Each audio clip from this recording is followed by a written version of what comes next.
उद्धव ठाकरे,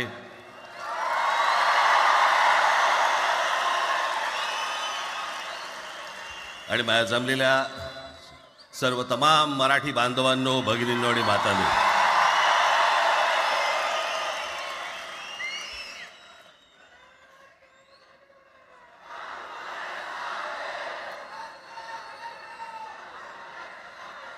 खरं तर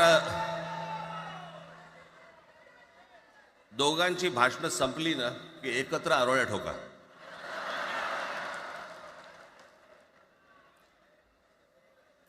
खरं तर आज मोर्चा निघायला पाहिजे होता.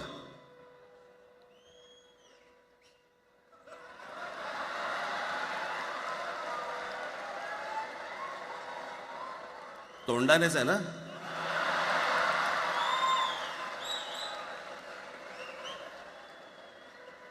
बस बस, मोर्चा खरं तर निघायला पाहिजे होता.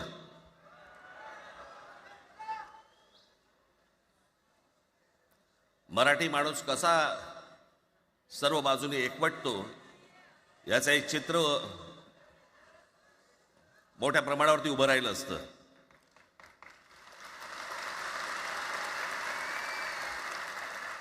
पण नुसत्या मोर्चाच्या चर्चेनेच माघार घ्यावी लागली.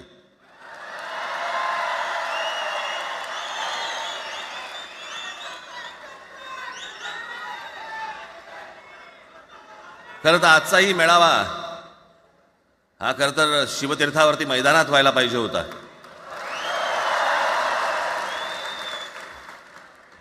मैदान ओसंडून वाहिलं असतं अख्खं. पण पाऊस आहे, पावसामध्ये सगळ्या ठिकाणी अशा प्रकारचे काही जागा मिळत नाहीत फारशा मुंबईमध्ये, आणि म्हणून आज तुम्हाला सर्वांना इथे यावं लागलं. मी बाहेर जे उभे आहेत त्यांची मी दिलगिरी व्यक्त करतो की त्यांना आतमध्ये येता नाही आलं, परंतु आता काही स्क्रीनवरती आटपा.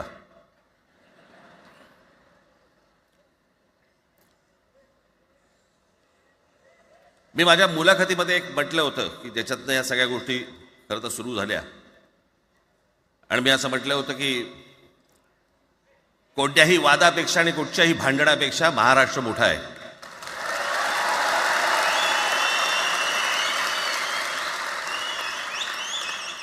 आज जवळपास 20 वर्षानंतर मी आणि उद्धव आम्ही एका व्यासपीठावरती आज येतो आहोत.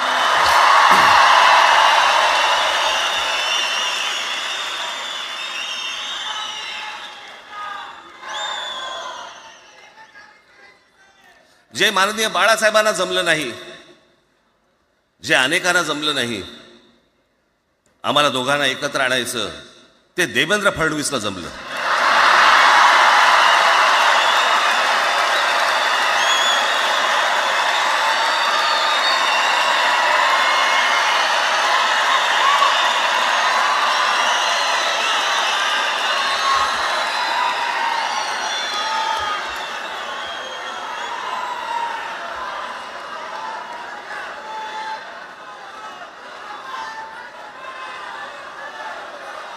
आता बऱ्याच सगळे चॅनल्सचे सगळे कॅमेरे तिकडे लागले, इकडे लागले, इकडे लागलेत. आता संध्याकाळी सगळं सुरू होईल. आता काय वाटतं, काय दोघांची बॉडी लँग्वेज कशी होती? कोणी कमी हसलं का, कोणी जास्ती हसलं का, कोणी बोलतायत का? आपल्याकडे मूळ विषय सोडून इतर गोष्टींमध्येच फार रस असतो अनेकांना. खरं तर आजचा हा मेळावा, मोर्चालाही तीच घोषणा होती, आजच्या मेळाव्यालाही तीच घोषणा आहे की कुठचाही झेंडा नाही, मराठी हाच अजेंडा.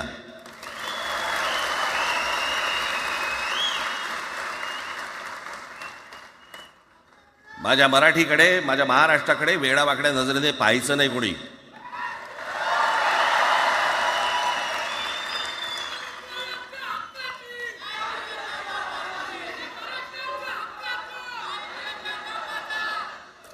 ठरलं ना आपलं, सगळ्यात शेवटी द्यायच्या घोषणा. बसा, शांत बसा. खरं तर हा प्रश्नच अनाठाई होता, काही गरजच नव्हती. हे कुठून अचानक हिंदीचं आलं मला काही कळलं नाही मला.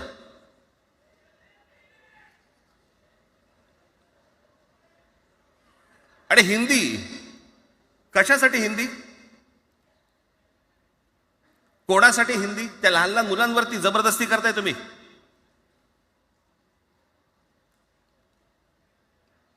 कोणाला विचारायचं नाही, शिक्षण तज्ज्ञांना काही विचारायचं नाही, कोणाला काही विचारायचं नाही. बस आमची सत्ता आहे, आमच्याकडे बहुमत आहे, आम्ही लादणार.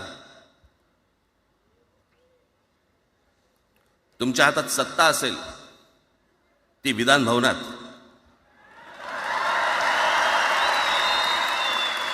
आमच्याकडे सत्ता आहे रस्त्यावर.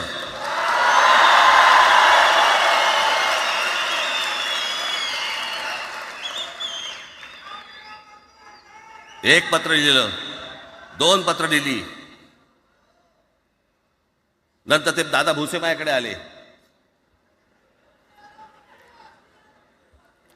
मला म्हणाले की आम्ही काय म्हणतो एवढं समजून तर घ्या,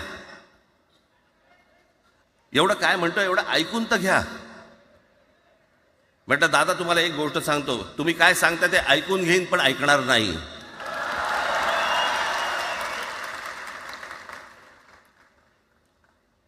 मराठीच्या विषयामध्ये त्याच्यात तुम्ही तिसरी भाषा लादताय, त्रिभाषा सूत्र. कुठलं त्रिभाषा सूत्र आणलं? त्रिभाषा सूत्र ज्या वेळेला आलं ते फक्त सेंट्रल गव्हर्नमेंट आणि राज्य सरकार, केंद्र सरकार आणि राज्य सरकार यांच्यामधल्या दुव्यासाठी म्हणून हे त्रिभाषा सूत्र फक्त आणलं. आज कोर्टातही नाही, तुम्ही हायकोर्टात जा, सुप्रीम कोर्टात जा, इंग्रजीमध्ये सगळ्या गोष्टी होतात. कुठे आहे त्रिभाषा सूत्र? मग मला सांगायला लागले म्हणे केंद्रीय शिक्षण धोरणामध्ये, त्या धोरणातही नाही केंद्राच्या शिक्षण धोरणात, इतर कोणत्या राज्यातही नाही.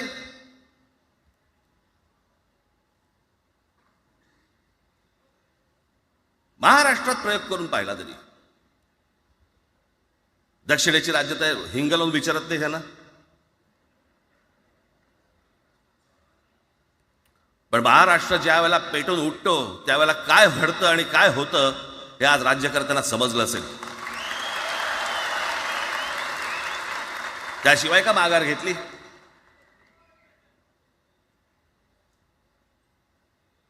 विनाकारण आणलेला विषय होता. मी त्याशी त्या भोसेना सांगितलं, म्हटलं मला सांगा उत्तर प्रदेश, बिहार, राजस्थान, मध्य प्रदेश कोणती तिसरी भाषा आणणार आहात? खरं तर आणली पाहिजे.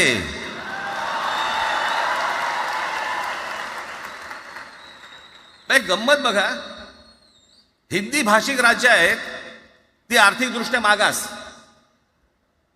आणि हिंदी न बोलणारी जी राज्य आहेत ती आर्थिकदृष्ट्या प्रगत, आणि वर आम्ही हिंदी शिकायचं. यांना हिंदीतून राज्य नाही सांभाळता आली, यांना राज्यांचा विकास नाही करता आला. जे हिंदी बोलत नाहीत त्या राज्यांमध्ये, हिंदी बोलत असलेल्या राज्यांमधनं नोकरी धंद्यासाठी लोक इकडे येत आहेत आणि हे म्हणतात हिंदी शिका. कोणासाठी शिकायचं? 5वी नंतर काय हिंदी चित्रपट सृष्टीमध्ये जाणार आहेत मुलगा? कोणासाठी शिकायचं? हिंदी भाषेबद्दल मला वाईट नाही वाटत, भाषा कोणतीही श्रेष्ठच असते, उत्तमच असते. मग ती मराठी असेल, गुजराती असेल, तामिळ असेल, पंजाबी असेल, बंगाली असेल, हिंदी असेल, अजून कुठचीही असेल. एक भाषा उभी करायला खूप प्रचंड तपश्चर्या लागते, खूप लोकांची मेहनत असते.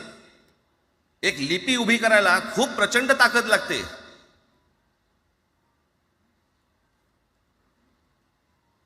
अशाच भाषा काय उभ्या राहत नसतात.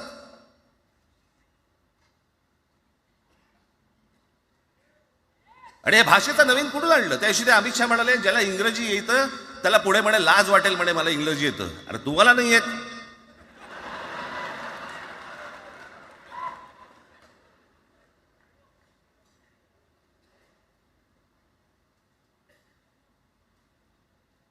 या संपूर्ण हिंद प्रांतावरती 125 वर्ष, 125 वर्ष मराठ्यांनी राज्य केलं.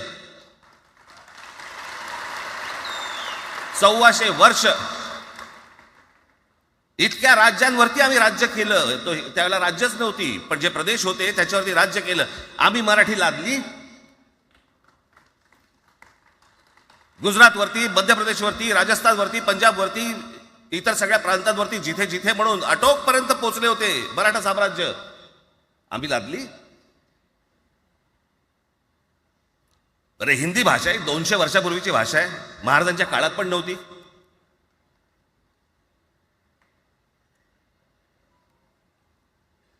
कशासाठी आणि कोणासाठी आणि काय करायचे नेमकं?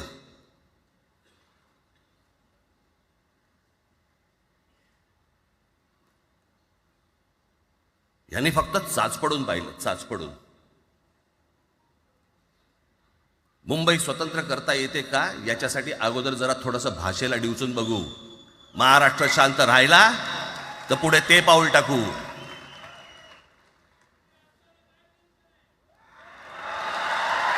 कोणाची माय व्हॅली आहे त्यांनी महाराष्ट्राला हात घालून दाखवावं, मुंबईला हात घालून दाखवावं.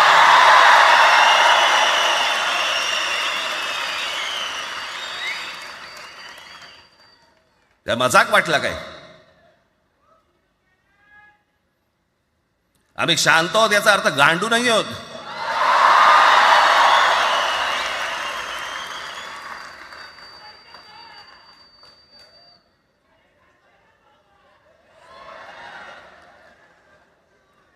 काही अंगावरती लादायचा प्रयत्न करतात आणि मग आता माघार घेतली ना, मग माघार घेतली त्याचं काय करायचं? मग वेगळ्या ठिकाणी वळवा सगळं प्रकरण, वेगळ्या ठिकाणी. म्हणजे कुठे? ठाकरेंची मुलं इंग्रजी मीडियम मध्ये शिकली, बरं मग पुढे? म्हणजे दादा भुसे मराठी मीडियम मध्ये शिकून शिक्षण मंत्री झाले, देवेंद्र फडणवीस इंग्रजी मीडियम मध्ये शिकून मुख्यमंत्री झाले. कुठे काय शिकले याचा काय संबंध?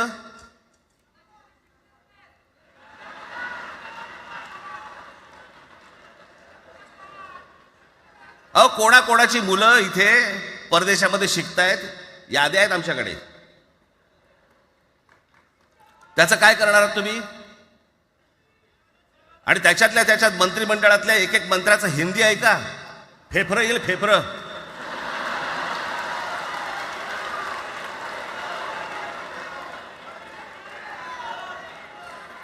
हे असले प्रश्न महाराष्ट्रातच विचारले जातात. आता मी तुम्हाला अजून एक गोष्ट सांगतो.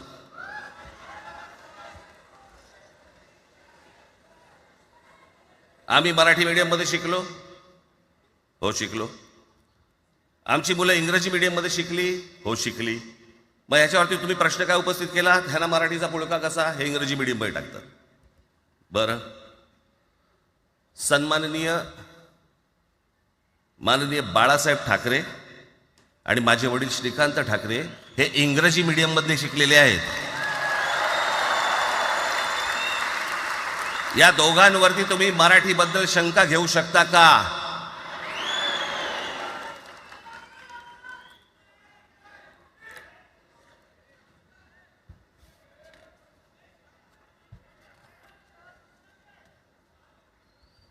Lalkrishna Advani Saint Patrick high school Christian missionary school मध्ये शिकले. हिंदुत्वावर शंका घेऊ का त्यांच्या? कॉन्व्हेंट स्कूल मध्ये शिकलेले आहेत अडवाणी. दक्षिण भारतामध्ये बघा, तमिळच्या प्रश्नावरती, तेलुगूच्या प्रश्नावरती कडवटपणे समोर येऊन उभे राहतात. पण विचारते ना, तुमची मुलं कुठे शिकली आणि तुम्ही कुठे शिकलात?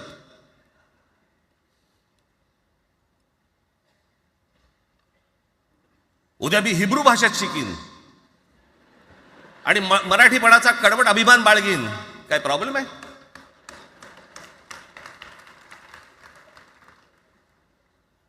मी आता तुमच्याकडे दक्षिणेतले इंग्रजीमध्ये, मी अगदी थोडक्यात यादी आणली आहे. दक्षिण भारतातील इंग्रजी माध्यमात शिकलेले नेते आणि अभिनेते: Jayalalithaa Doveton English medium school, Stalin English medium school Loyola, Kanimozhi Presentation convent school, Udhayanidhi म्हणजे करुणानिधींचा नातू डॉन बॉस्को. चंद्रबाबू नायडू वडील इंग्लिश टीचर होते, शिक्षण इंग्रजी माध्यमात झालं. पवन कल्याण आंध्र उपमुख्यमंत्री, शिक्षण सेंट ॲन. नारा लोकेश NTRचा नातू, चंद्रबाबूंचा मुलगा, Stanford school. Kamal Haasan Santhome high school. अभिनेता विक्रम मॉटफोर्ड स्कूल. अभिनेता Suriya English medium. AR Rahman आधी पद्मशेषाद्री बालभवन आणि नंतर मद्रास क्रिश्नरी हायस्कूल. परवा दिवशीचा एक प्रसंग सांगतो. एका व्यासपीठावरती तामिळनाडूमध्ये AR रहमान व्यासपीठावरती उभे होते, काहीतरी कार्यक्रम होता. त्या बाई तामिळमध्ये बोलत होत्या. अचानक ती बाई हिंदीत बोलायला लागली. त्याच्यावरती रहमानने तिच्याकडे असं बघितलं, बोलला हिंदी, आणि व्यासपीठावरनं खाली उतरला.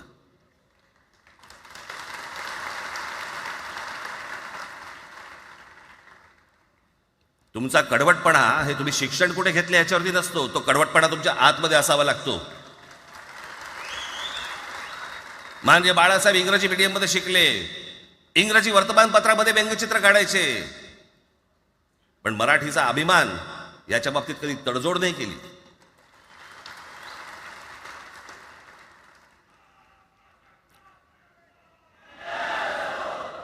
म्हणे एक भाषा म्हणे सगळ्यांनाच बांधून ठेवते. कुठची एक भाषा? आजपर्यंत काय वाकडं झालं? म्हणजे आपल्या संरक्षण खात्यामध्ये घ्या. आपल्या संरक्षण खात्यामध्ये जेवढी रेजिमेंट्स आहेत, मी फक्त तुम्हाला नावं वाचून दाखवतो. मद्रास रेजिमेंट आहे, राजपुताना रायफल्स आहे, राजपूत रेजिमेंट आहे, डोगरा रेजिमेंट आहे, सीख रेजिमेंट आहे, जाट रेजिमेंट आहे, पॅराशूट रेजिमेंट आहे, पंजाब रेजिमेंट आहे, ग्रेनेडियर्स आहेत, सीख लाईट इन्फंट्री आहे, मराठा लाईट इन्फंट्री आहे, गढवाल रायफल्स आहे, कुमाऊ रेजिमेंट आहे, आसाम रेजिमेंट आहे, बिहार रेजिमेंट आहे, महार रेजिमेंट आहे, जम्मू काश्मीर रायफल्स आहे, जम्मू आणि काश्मीर लाईट इन्फंट्री आहे, नागा रेजिमेंट आहे, गोरखा रायफल्स आहे, गोरखा रायफल्स आहे, त्याच्यानंतर तुमचं लडाख स्काउट्स आहे, अरुणाचल स्काउट्स आहे, सिक्कीम स्काउट्स आहे. इतक्या राज्यांच्या आज आपल्या संरक्षण खात्यामध्ये लोक आहेत आणि इतक्या रेजिमेंट्स आहेत. शत्रू दिसला की एकत्र तुटून पडतात ना. भाषेचा प्रश्न येतो कुठे?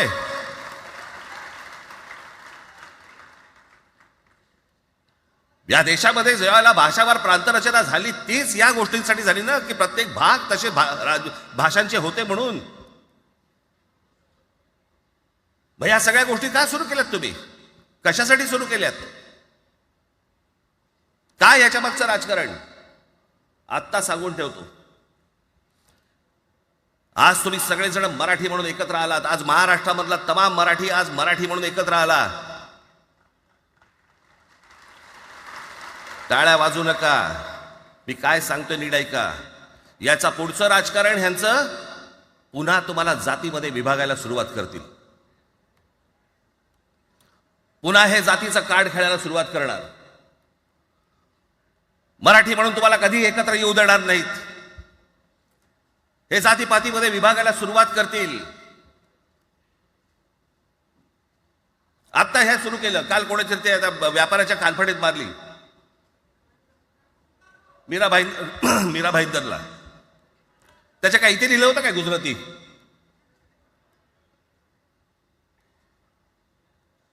पण एवढंही आपल्याकडे काही जे चॅनलमध्ये, मराठी नाहीत इतर चॅनलमध्ये, हिंदी आणि याच्यात गुजराती माणसाला मारला. कुठच्या गुजराती माणसाला मारला? बाचाबाचीमध्ये समोरचा गुजराती निघाला, इकडचा मराठी निघाला. त्याच्यामध्ये काय गुजरात्यानं मारलं का? केवढे व्यापारी आहेत. अजून तर काहीच केलेलं नाही.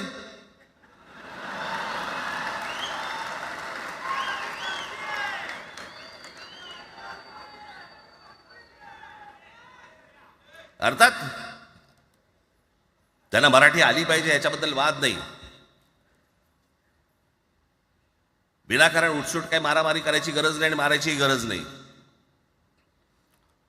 पण जर जास्ती नाटकं केली तर कानाखाली आवाज काढलाच पाहिजे तुम्ही. पण चूक त्यांची असली पाहिजे. आणि एका गोष्टीचं लक्षात ठेवा, अशी कधी गोष्ट कराल त्याचे व्हिडिओ काढू नका.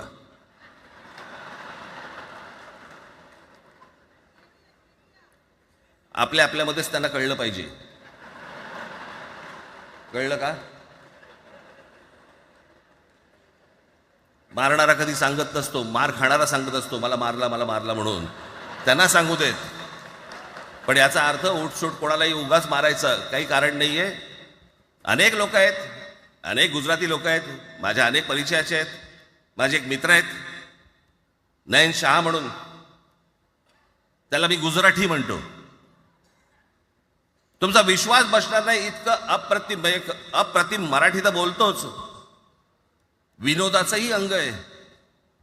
आणि शिवाजी पार्क मैदानामध्ये फिरताना कानाला हेडफोन लावून पु ल देशपांडे ऐकणारा गुजराती आहे.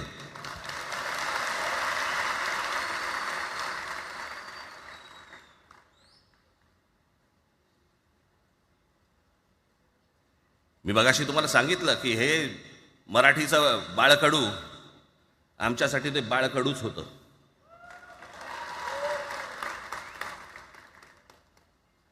मी मागे एक प्रसंग सांगितला होता, आज मुद्दामून तो प्रसंग सांगतो आपल्याला की हे आमच्या धमन्यांमध्ये आलं कुठून.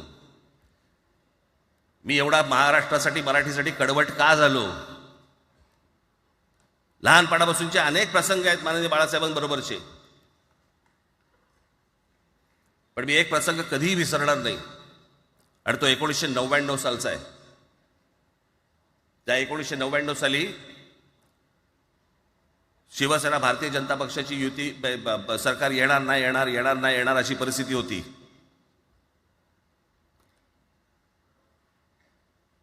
पवार साहेब त्यावेळेला त्यांनी राष्ट्रवादी काँग्रेस पक्ष स्थापन केला होता. वेगवेगळे लढले होते. आणि मग सगळ्या त्या वादामध्ये, शिवसेना भारतीय जनता पक्षाच्या त्या वादामध्ये काहीच होईना.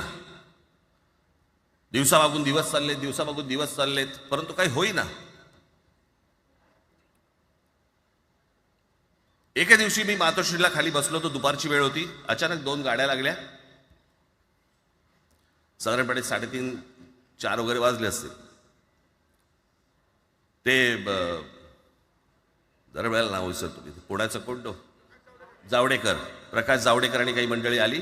मला म्हणाले, राज बाळासाहेबांना अर्जंट भेटायचंय. म्हटलं आत्ता ते भेटणार नाही. म्हटलं ती त्यांची झोपायची वेळ आहे. नाही म्हणे अर्जंट आहे म्हणे. म्हटलं नाही भेटणार. म्हटलं मी तुम्हाला सांगतो. म्हटलं काय विषय काय. म्हटलं मी बोलायचं काम करतो. म्हटलं काय विषय काय. आणि त्यांना सांगा मुख्यमंत्री पदाचा विषय झालेला आहे. म्हटलं अच्छा, अरे वा. म्हटलं काय झालं. सुरेशदादा जैन यांना दोन्ही बाजूने आम्ही ठरवलंय की त्यांना मुख्यमंत्री करायचं. एवढं फक्त बाळासाहेबांना सांगायचं. ठीक आहे. मी वर गेलो. रूममध्ये काळोख, शांतता. आम्ही अरे तुरेमध्ये बोलायचो म्हणून मी हाक मारली. म्हटलं हे काका. गाढ झोपले होते. म्हटलं काका उठ. ए काका उठ. बघितलं माझ्याकडे. काय रे.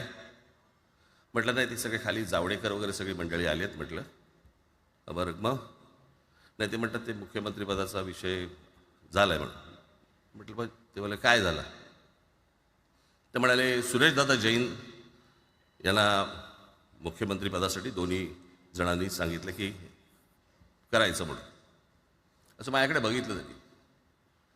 त्यांना जाऊन सांग महाराष्ट्राचा मुख्यमंत्री मराठीच होईल, दुसरा कोणी होणार नाही.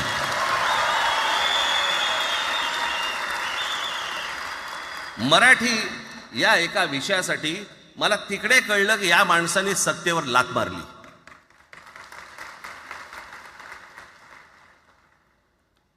हे संस्कार ज्या पोरावरती झाले असतील तो मराठीसाठी तडजोड करेल काय. बाकी सगळ्या युत्या आघाड्या सगळ्या कुठच्याही गोष्टी होत राहतील.